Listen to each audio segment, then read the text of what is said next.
Design inspiration, real-life makeovers, and the latest in pop culture. This is the Uploft Interior Design Podcast with Betsy Helmuth.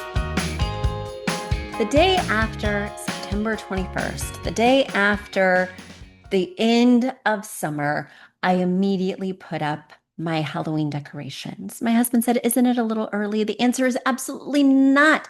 We have such a short time to have all the pumpkins, all the gourds, all the ghosts, all the spiders. I love it. And the thing I like about Halloween, unlike, say, Christmas, is gaudy is the goal. Christmas, I like it to be classic, classy, sophisticated, elevated, aspirational. Halloween, let's just go all out. Let's do the spider webs. Let's do the things that make noise, that are made of plastic, that are shipped directly from China. Let's do it. So yes, I've gone a little overboard. Luckily, my mom sends us large boxes of decor. Normally not welcomed on other holidays when I like to do my thing with a more refined eye. But Halloween, all the dollar store items in every window. Yes. If it screams boo at you when you turn the corner, I want it in my home. If it has a fake candle that flickers in the haunted house mansion, I want it. So that's what's happening in my house. I hope you're having a similarly festive holiday season, Halloween holiday, that is. I have so many things to talk about and so many podcasts to do. I would love to kick it off by answering a design question. And then I'm going to review a book that I just finished reading. I literally finished it this morning and have so many thoughts and feelings. If you guys are Liz Gilbert fans from Eat, Pray, Love, if you've been following everything she's done since, like I have been, well, you might be interested in her latest book, All the Way to the River. I have thoughts. Okay, without further ado, let's start with your design questions. I'm going to reach into our mailbag, and I've come out with a question from Jess. Jess is writing from Cleveland, Ohio, and she says, "Hi, Betsy. I have a question about color drenching. I've attached a couple of pictures from the room I will move my baby boy into. It's a smallish room at approximately 175 square feet. The reach-in closet takes about 25 square feet of that space. The ceilings are 8 feet high. You can see a photo from one corner of the room with the light on and from the opposite corner with the light off. Although the window, which you can see is the only window in that room, it does actually get some pretty decent natural light compared to the other rooms in our house. I'd love to do a nice rich color for his room, perhaps a bluey-green color. However, I am not a fan of darker colors where they meet the white trim and the ceilings. I just find the contrast is too stark for my tastes. I would love to paint the whole room the same color. However, I'm conscious that in the pictures I see online or in the magazines of color-drenched rooms, they have beautiful paneling and molding. My room has neither. It's very plain, and the baseboards are basic, bordering on ugly. In addition, I have a textured ceiling, which I would not want to draw attention to. So bearing in mind the features of my room, are you for or against color drenching? Thanks for sharing your opinion. P.S. I will be changing out the window treatments and the light fixture, and eventually the carpet." All right, let's get into it. So for those of you following along on YouTube, you can see Jessica's pictures. You can see what she's working with. For those of you listening in your car on the way to soccer practice or coming back from Stop and Shop, I will describe this for you. Okay. So the room itself right now is very neutral, a creamy, but practically just plain white color. The trim looks to be a very similar tone, hopefully a different sheen, and that the trim should be a little bit higher of a gloss than the wall paint. But in a child's room, I would do an eggshell finish on the wall and a semi-gloss finish on the trim and doors. It's very basic. Yes, you currently have wall-to-wall carpeting that looks to be very low pile, and it looks to be a shade of grayish.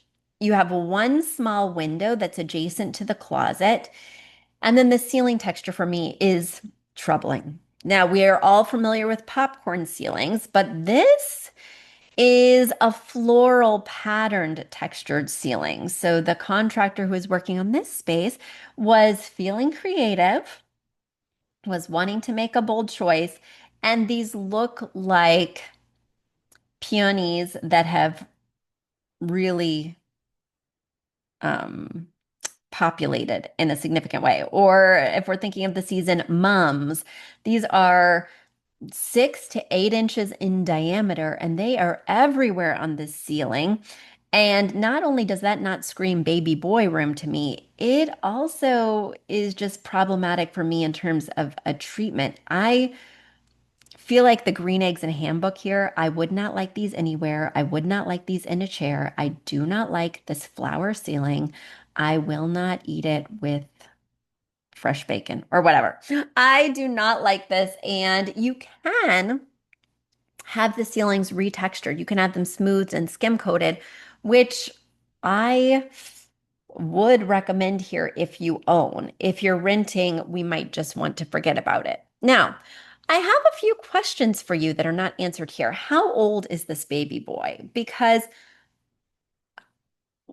how long do we plan on having these colors? I find when my clients' kids turn about 7 or 8, they start having opinions about their space and what they want the design to look like, if they like the color we've chosen or not. How close are we to that age? Because when we get close to 7 and 8, I would refrain from making any big choices.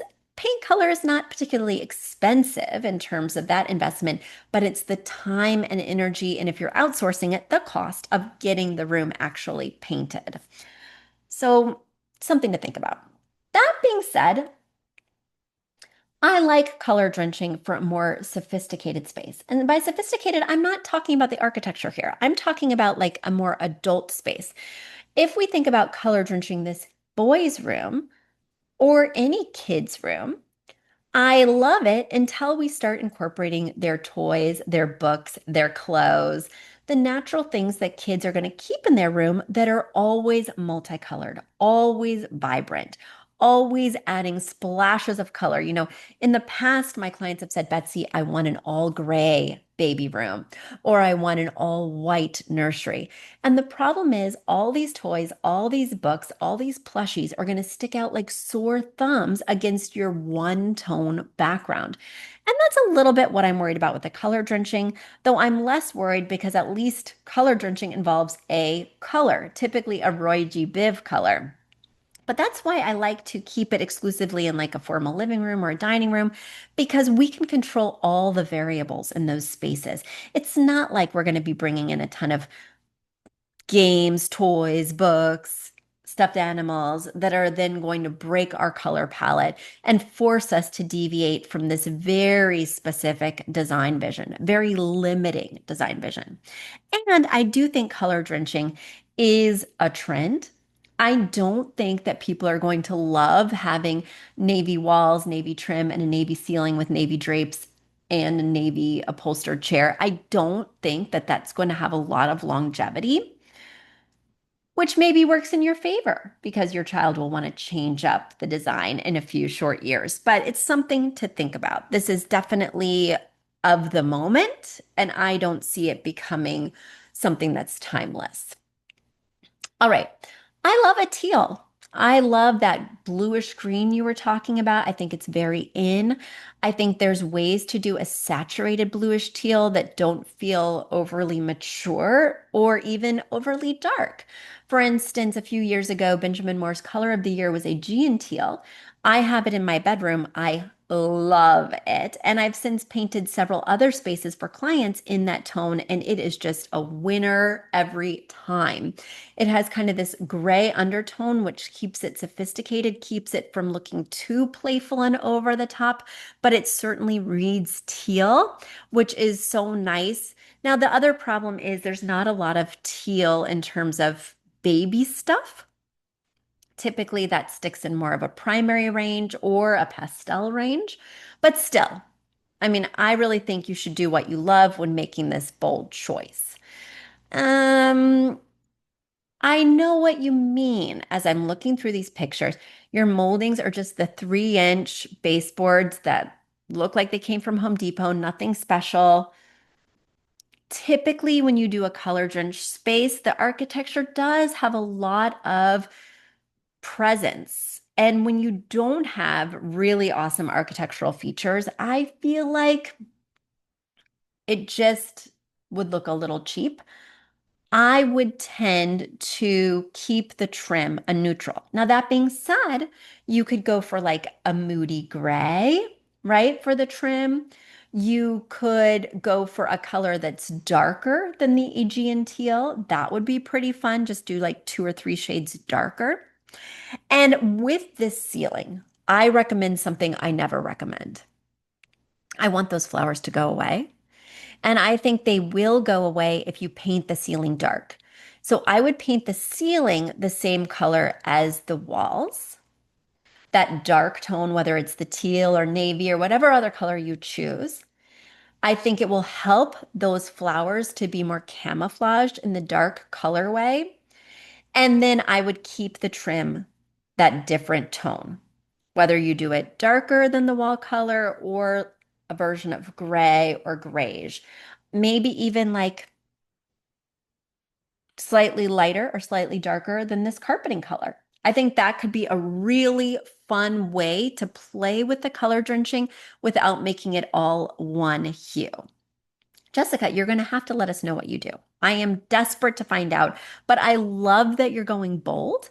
I love that you are making a strong choice, even if your architecture is not immaculate, right? We all deserve to have fun with color, to try something, even if it's a little trendy, just knowing that we may have to redo it sometime soon when it no longer speaks to us or that bold choice was just too bold and is not allowing our son to evolve in a way that he's excited about. All right, I hope that helps. Now, guys, let me help you narrow down your reading list. You've got things on hold at the library. You've got a list for Barnes and Noble of books you want to buy. You can cross all the way to the river off your list. Liz Gilbert's new book has made me very cranky.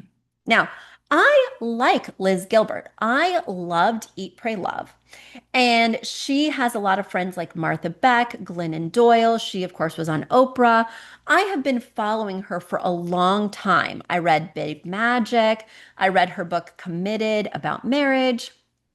I have been very interested in her orbit, and I've been reading all of her nonfiction books. Her fiction books, I have not been so into. I'm a nonfiction girl, so I don't naturally gravitate towards that genre. I was really excited when this book was coming out because I love celebrity memoir, and that's sort of what this is. Additionally, I love something juicy, emotional. I love talking about relationships. This was going to be right up my alley. And then, before the book came out, she wrote this article on The Cut. So, on thecut.com, she wrote this very juicy, very compelling article. In fact, I subscribed to The Cut just so I could read this article that was basically a snapshot of the primary action that takes place in this book. This book is all about Liz Gilbert's love affair with her friend. They were friends for many years. This woman, Rhea, was her hairdresser. After many years of friendship, many struggles on Rhea's part with addiction and other obstacles, and Liz bailing her out time after time, they realized they were more than just friends. Rhea received a cancer diagnosis that was terminal. And knowing that they had such a short time together, Liz wanted to accelerate their relationship, to acknowledge what was actually going on, that there was a love affair here that she had been stifling because she was in a long-term marriage. Well, I think her long-term marriage actually was with the guy from Eat, Pray, Love. Whew, whew, scandalous. So I was into this. I wanted to know all about it. And the Cut article was so compelling. I mean, not only does she leave her husband and get in a relationship with Rhea, her first lesbian relationship that I'm aware of. But they are trying to deal with Rhea's terminal illness. They're trying to deal with the fact that Rhea doesn't really want to treat her terminal illness in a conventional way with chemo, etc. That Rhea just wants to die on her own terms and kind of live big. But what living big means to Rhea is ultimately going back to her primary addictions, which were heroin, cocaine, and Liz goes along for the ride.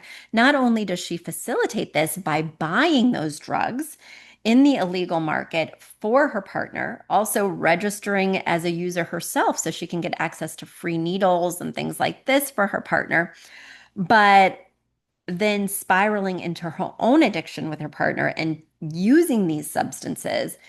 And it ultimately, restarting this addiction for Rhea, breaks up their union.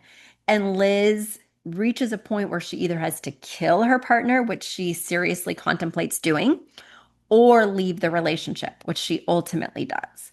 Now, there's a lot of twists and turns along the way, especially in this cut article. So, after reading the cut article, I'm like, the minute this book comes out, I am downloading it. If it is as dynamic, as momentous, as compelling as this piece, I will not be able to put this book down.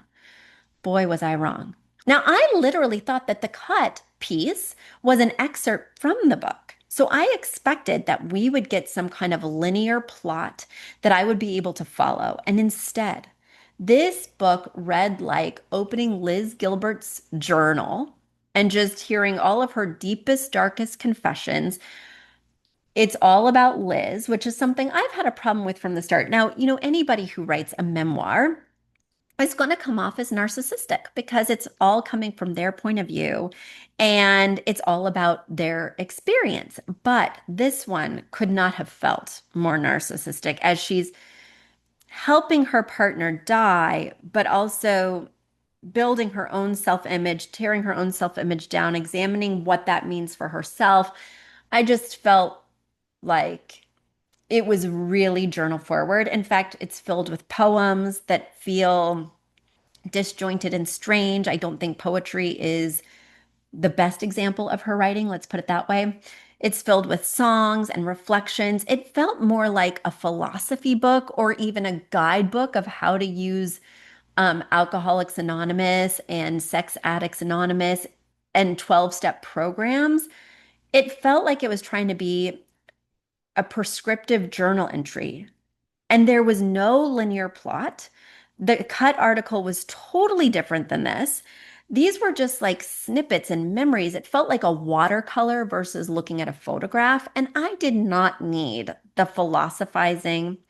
I did not need all the self-examination. I wanted good storytelling.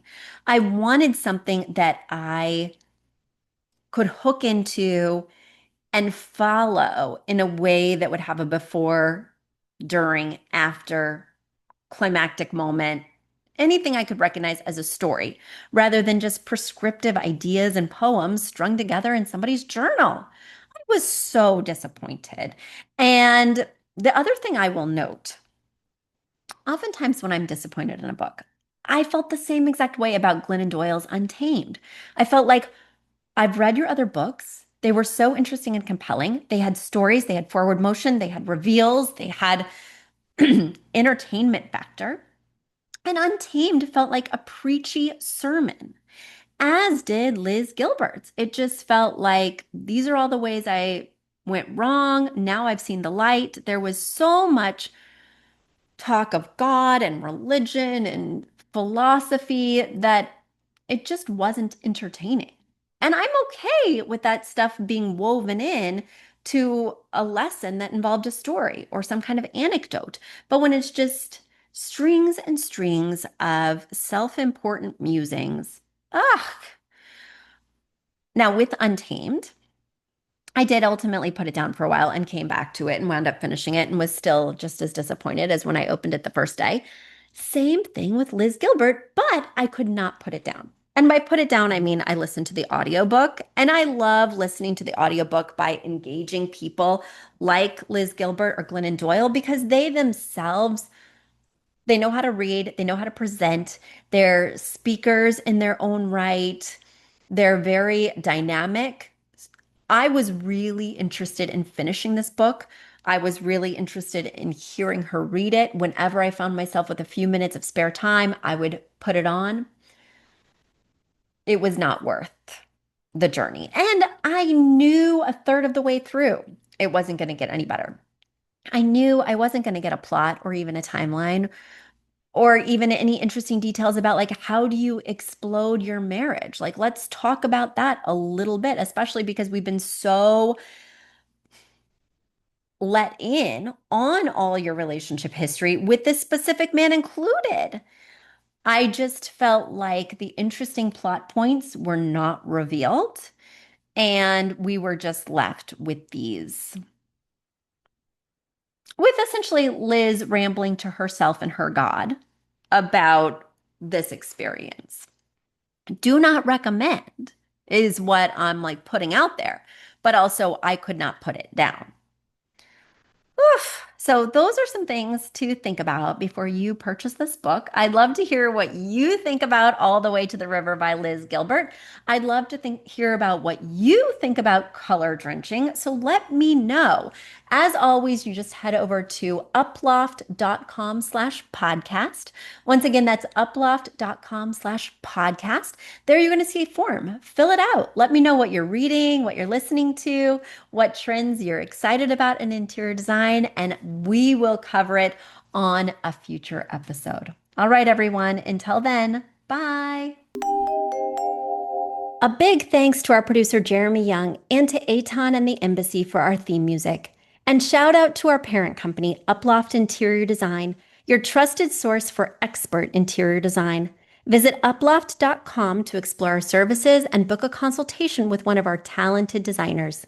If you're enjoying the Uploft Interior Design Podcast, please support us by sharing the show with friends and leaving a 5-star review on Apple Podcasts or wherever you listen. It's the best way to help new listeners find us. Thanks for tuning in, and we'll see you next week with more pro tips and pop culture dish.